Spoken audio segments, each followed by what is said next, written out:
സ്വാമി സച്ചിദാനന്ദ പറഞ്ഞതിന് അതിന് മറുപടിയായിട്ട് എന്തോ സുകുമാരൻ നായർ പറഞ്ഞു എന്ന് പറഞ്ഞില്ല. അതിനെ ഒരിക്കലും ഈ UDF പൊളിറ്റിക്കൽ കോണ്ടാക്ട് എടുക്കരുത്. കാരണം വെച്ചാൽ ഈ NSS നിലകൊള്ളുന്നതും ശിവഗിരി മഠം നിലകൊള്ളുന്നതും SNDP നിലകൊള്ളുന്നതും വ്യത്യസ്ത ആശയങ്ങളുടെ പുറത്താണ്. ഇതെല്ലാം ഒരു ശിവഗിരി മഠം എന്ന് ഒരിക്കലും ഒരു ഹിന്ദു ബേസ്ഡ് ആയിട്ടുള്ള അല്ലെങ്കിൽ അങ്ങനെ ഒരു സമുദായ സംഘടനയാണെന്ന് പോലും പറയാൻ പറ്റില്ല. അതിനൊക്കെ വലിയ ബ്രോഡ് ക്യാൻവാസ് വേറെ ഉണ്ട്.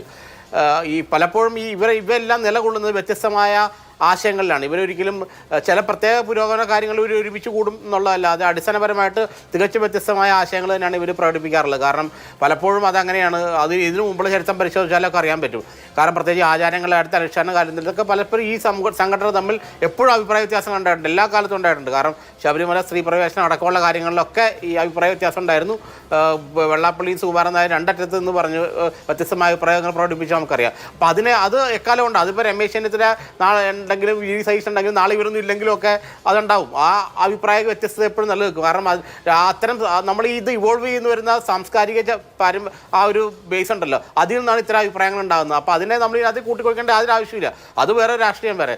പക്ഷേ നിങ്ങൾ ഈ പറഞ്ഞ പോലെ ഈ NSS ഇപ്പോൾ രമേശ് ചെന്നിത്തലയെ ഇത് ഉദ്ഘാടനം ചെയ്യാൻ വിളിച്ചതിൻ്റെ കാരണം എന്താണെന്ന് ചോദിച്ചാൽ ഞാൻ നേരത്തെ പറഞ്ഞു തന്നെ ഉള്ളൂ.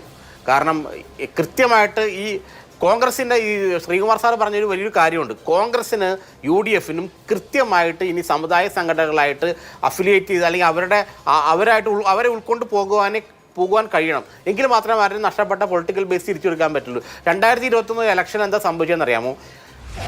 ഈഴവ വോട്ടുകൾ അല്ലെങ്കിൽ ഹിന്ദു വോട്ടുകൾ CPMലേക്കും BJPയിലേക്കും എൻറ്റയറായിട്ട് പോയി.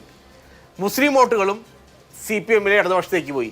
ക്രൈസ്തവ വോട്ടുകളും ഇപ്പോൾ ജോസ് കെ മാണി മറ്റേ ഇടതുപക്ഷത്തേക്ക് പോയി. ക്രൈസ്തവ വോട്ടുകളും ഒഴിവ് വെച്ചാൽ 4 പ്രബല സമുദായങ്ങളുടെ വോട്ടുകൾ കുത്തനെ ഒളിച്ച് CPMലേക്ക് അല്ലെങ്കിൽ ഇടതുപക്ഷത്തേക്ക് പോയതുകൊണ്ടാണ് ഈ വലിയ വിജയം പിണറായിക്ക് രണ്ടാമത്തെ ഭരണം കിട്ടിയത്. അപ്പോൾ ഈ പോയ ഈ സമുദായ സംഘടനകളെല്ലാം തിരിച്ച് UDFൻ്റെ ഫോൾഡിലേക്ക് കൊണ്ടുവരാമെന്നുള്ളത് കാലഘട്ടത്തിൻ്റെ ആവശ്യമാണത്. അത് കുറച്ചുകൂടെ എനിക്ക് തോന്നുന്നത് അത് കുറച്ചുകൂടെ ചെയ്യാൻ പറ്റുന്ന ആള് രമേശ് ചെന്നിത്തല ഒരു പക്ഷേ അത് നമ്മൾ ഈ പഴയ അളവുകോൽ കൊണ്ട് അളക്കുമ്പോഴല്ലേ ശ്രീകുമാർ മനയിൽ ഇപ്പോൾ നോക്കൂ, കഴിഞ്ഞ നിയമസഭാ തെരഞ്ഞെടുപ്പിനെ അതിന് മുൻപത്തെ നിയമസഭാ തെരഞ്ഞെടുപ്പിനെ സാഹചര്യം നോക്കൂ. കഴിഞ്ഞ നിയമസഭാ തെരഞ്ഞെടുപ്പിൽ രാവിലെ വോട്ട് ചെയ്ത് മാധ്യമങ്ങൾക്ക് മുമ്പിൽ നിലപാട് ഓപ്പണായി പ്രഖ്യാപിച്ചിട്ടുണ്ട് സുകുമാരൻ നായർ. അത് UDFനുള്ള തുറന്ന പിന്തുണയായിരുന്നു. കഴിഞ്ഞ നിയമസഭാ തെരഞ്ഞെടുപ്പിൽ UDFന് NSS തുറന്ന പിന്തുണ പ്രഖ്യാപിച്ചിട്ടുണ്ട്. എന്നിട്ട് UDF ജയിച്ചില്ലല്ലോ. പിണറായി വിജയൻ കൂടുതൽ സീറ്റുകളോടുകൂടി അധികാരത്തിലെത്തുകയാണ് ചെയ്തത്.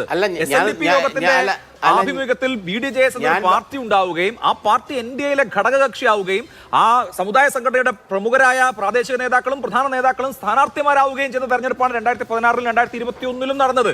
എന്നിട്ടും അത് വലിയ തോതിലുള്ള ഒരു ഇമ്പാക്ട് ഉണ്ടാക്കിയിട്ടില്ല എന്നുള്ളത് നമ്മൾ കണ്ടതാണ്.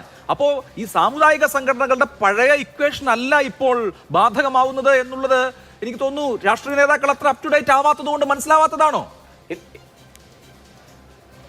അല്ല ഞാൻ കൃത്യമായിട്ട് പറഞ്ഞുതരാം. എന്താ കാരണം വെച്ചാൽ 2021 ഇലക്ഷനിൽ മുസ്ലിം കമ്മ്യൂണിറ്റി N ബ്ലോക്ക് വളരെ കൃത്യമായിട്ട് അവർ പിണറായി വിജയന് പിന്തുണ പ്രഖ്യാപിച്ചു. കാരണം സമസ്ത എന്ന് പറഞ്ഞ സംഘടന പറഞ്ഞു എന്നാണ് ശരിക്കും പറഞ്ഞാൽ നമുക്ക് ഞാനത് റിപ്പോർട്ട് ചെയ്തതാണ്. കാരണം സമസ്ത പറഞ്ഞു പിണറായി നിങ്ങളെ UDFനേക്കാൾ നല്ലത് പിണറായി വിജയനാണ് ഞങ്ങൾക്ക് തോന്നിയത്. മുസ്ലിം ലീഗിനോട് പോലും പറയുന്ന അവസ്ഥയുണ്ട്. കാരണം അങ്ങനെ ഒരു ന്യൂനപക്ഷ കേന്ദ്രീകരണം CPMന് അനുകൂലമായിട്ട് 2021 ഇലക്ഷൻ ഉണ്ടായിരുന്നു. പക്ഷേ ഇപ്പോഴത്തെ അവസ്ഥ നിങ്ങൾ നോക്കൂ, ക്രൈസ്തവ മത മേലക്ഷിതന്മാർ പൂർണ്ണമായിട്ട് CPMനെതിരാണ്. മുസ്ലിം സമൂഹത്തിലെ എല്ലാ സംഘടനകളും എനിക്ക് തോന്നുന്നു ഇപ്പോൾ ഒരു സംഘടന പോലും മുസ്ലിം സംഘടന ആരും പിണറായി വിജയനെ CPMനെ അനുകൂലിക്കുന്നില്ല. അതിൻ്റെ ഫലമാണ് നിങ്ങൾ പാലക്കാട് കണ്ടത്. വടകര എന്താണ് സംഭവിച്ചത്?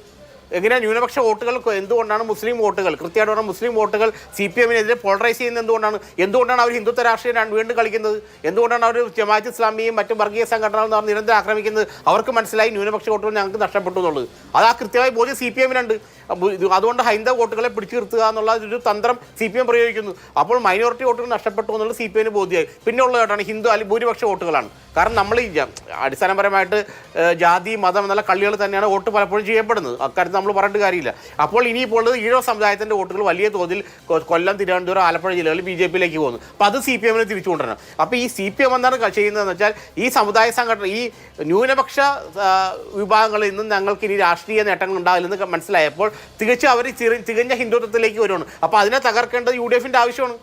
ആ നീക്കത്തെ തകർക്കേണ്ട UDF അപ്പൊ ഈ NSSനെ SNDPയും കൂടെ നിർത്തുകയും അതോടൊപ്പം തന്നെ ന്യൂനപക്ഷ സമുദായ സംഘടനകളെയും ന്യൂനപക്ഷങ്ങളെ മുസ്ലിങ്ങളെയും ക്രൈസ്തവരെയും ഈ തങ്ങളുടെ കൂടെ നിർത്തുകയും അതോടൊപ്പം തന്നെ NSS SNDP സംഘടനകളെ കൂടെ നിർത്തുമ്പോൾ മാത്രമേ സമൂഹത്തിലെ സാമുദായിക സംഘടനകൾക്ക് അതിന്റെ നേതാക്കൾ പറയുന്നതിന്റെ 4-1 സ്വാധീനമുണ്ടോ എന്നുള്ളത് ഒരു ചോദ്യമാണ്. നമ്മുടെ ആവർത്തിച്ചുള്ള തെരഞ്ഞെടുപ്പുകൾ ഇല്ല എന്ന ഉത്തരമാണ് നൽകിയിട്ടുള്ളത്. ഉപതെരഞ്ഞെടുപ്പുകൾ പോലും അതിന്റെ ക്ലാസിക് ടെസ്റ്റ് കേസുകളാണ്. സമുദായ നേതാക്കൾ പറയുന്ന സ്ഥാനാർത്ഥികൾ നേരെ പരാജയപ്പെടുക എന്ന സാഹചര്യം നമ്മൾ സമീപകാലത്ത് കണ്ടിട്ടുണ്ട്. അതുകൊണ്ട് എത്രമാത്രം സമുദായ സംഘടനകളുടെ നിലപാട് പ്രധാനമാവുമെന്ന് അറിയില്ല.